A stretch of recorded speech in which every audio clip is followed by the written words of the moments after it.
자, 그리고 이런 질문도 있습니다. 저희 과학을 보다 책을 보다가 궁금증이 생기신 모양이에요. 여기 보면 토성의 고리가 얼음 부스러기로 돼 있는데 이게 한 3억 년 정도 후에는 고리가 사라질 거라고 되어 있더라. 태양의 강한 자외선으로 인해서. 아니 그럼 만약에 그 정도로 사라질 것 같으면 이게 왜 생겼냐? 아, 네. 벌써 없어졌어야 되거나 아니면 아예 안 생겼어야 되는 거 아니냐? 네네네. 이거 어떻게 된 겁니까? 아, 이거 진짜 재밌는 질문이라고 생각을 했는데, 사실 토성의 고리가 어떻게 생겼는가에 대해서 최근 들어서 이제 좀 알려지고 있거든요. 이것도 물론 가설이긴 한데, 지금 천문학자들이 어떻게 유출을 하고 있냐면, 오래전에 토성 주변에 지금 토성 곁을 돌고 있는 가장 큰 위성이 타이탄이라는 위성인데, 타이탄보다 좀 더 작은 조그만한 위성이 하나 더 있었다고 지금 추론을 하고 있어요. 원래 타이탄하고 이 작은 위성이랑 같이 서로 공명을 이루어서 비슷한 주기로 빙글빙글 돌고 있었는데, 이 작은 위성이 결국에 토성 중력을 이기지 못하고 산산이 부서졌고, 그 조각들이 지금의 고리를 잠시 채우고 있는 거다라고 유출을 하고 있거든요. 그러니까 토성 자체는 아마 태양계가 만들어질 때 태어났을 테니까 토성 자체의 나이는 40억 살쯤 됐을 거예요.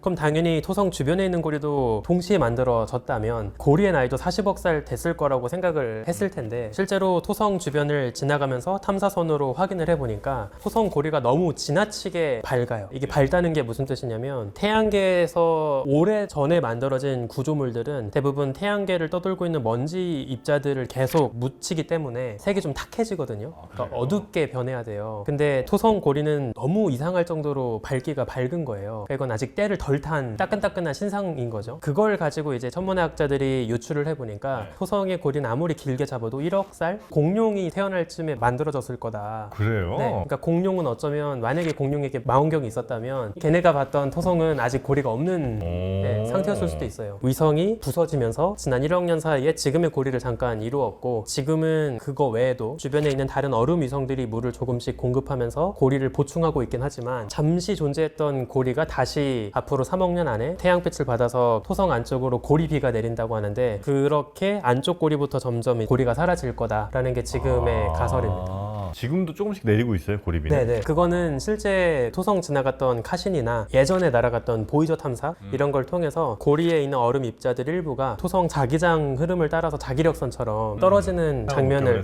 목격을 했습니다. 그래도 오래되긴 했다. 1억 년 동안에 우리의 시간인 기준이니까 너무 좀 길어 보이는 것 같긴 한데, 네. 여튼 4억 년 정도 아마 생명을 다하고 앞으로 한 3억 년 후면 없어질 거다. 네, 맞습니다. 우리가 근데 그 변화를 알기에는 너무 짧죠, 우리 인류의 역사가. 100년도 못 했을 거 아니에요, 관찰한 게. 토성이요? 네. 토성 고리가 진짜 웃긴 게, 토성에 고리가 있다 없다라는 논쟁 자체는 꽤 오래됐어요. 갈릴레오 때 처음으로 이제 토성 고리에 대한 언급이 등장을 하는데, 한 400년 된 거죠. 그때 갈릴레오가 이제 막 목성 주변에 위성이 있다, 목성 곁에 다른 애들이 돌고 있다, 이거를 발견한 직후였거든요. 근데 토성을 보니까 아직 그때까지만 해도 망원경이 좀 후져가지고 선명하게 구분되진 않았습니다. 근데 뭔가 토성을 보니까 주변에 이상하게 귀처럼 달려있다, 이거를 발견을 하거든요.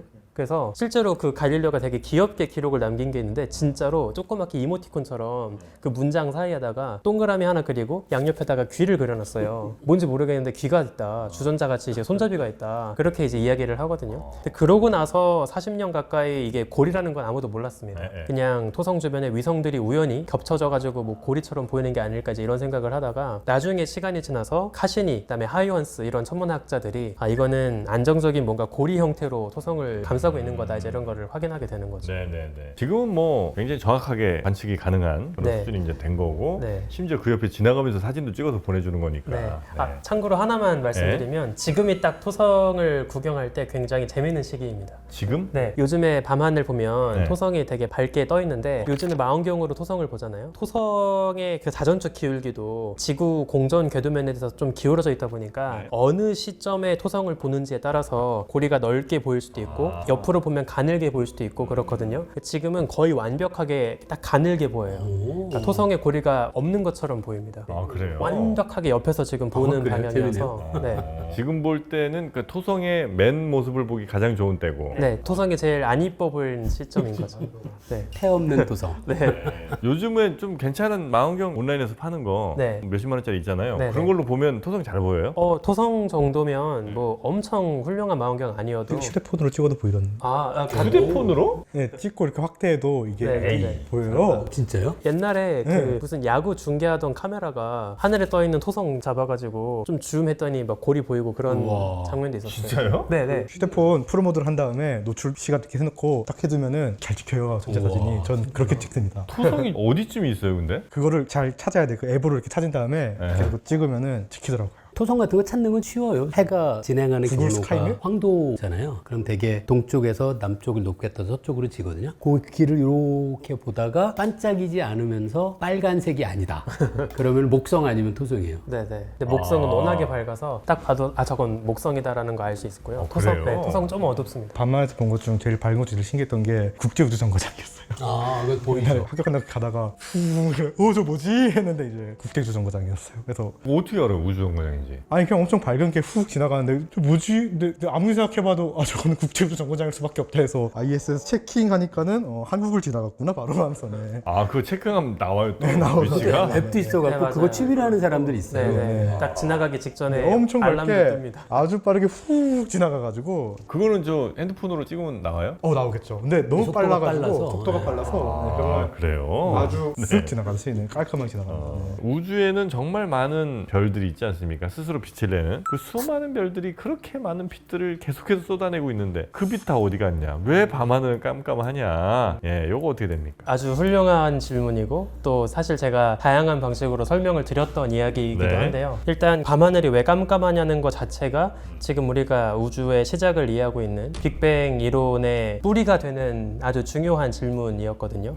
하나 TMI로 말씀을 드리면 교과서에서는 독일의 천문학자 하이니 올베르스라는 사람이 뭔가 처음으로 문제를 제기해서 이거를 올베르스의 패러독스 이런 식으로 이야기를 하긴 하는데 사실 밤하늘이 왜 깜깜하냐라는 질문 자체는 올베르스 이전부터 엄청 오랫동안 존재했던 질문이었고 그냥 올베르스가 이걸 좀 더 다듬어서 유명해진 측면이 있어요. 어쨌든 우주가 이렇게 별이 많은데 왜 이렇게 어둡게 보이냐라는 거는 지금 이제 우리가 어떻게 이해를 할 수 있냐면 만약에 우주가 무한한 과거부터 하염없이 존재했던 세계였다고 생각을 해볼게요. 우주는 탄생이란 게 없는 거예요. 그러니까 원래부터 있었다. 그러면 아무리 먼 거리에 떨어진 별빛이라 하더라도 그 무한한 세월을 별빛이 날아오면 우리의 눈동자에 닿을 수 있겠죠. 네. 물론 거리가 멀면 개개의 별은 어둡게 보이겠지만 그만큼 먼 거리까지를 보면 더 많은 수의 별빛을 결국에 모아서 보는 거예요. 그럼 다 합쳐보면 가까운 거리에 놓인 별의 밝기의 합이나 먼 거리에 떨어진 별의 밝기의 합이나 비슷해야 하는 거고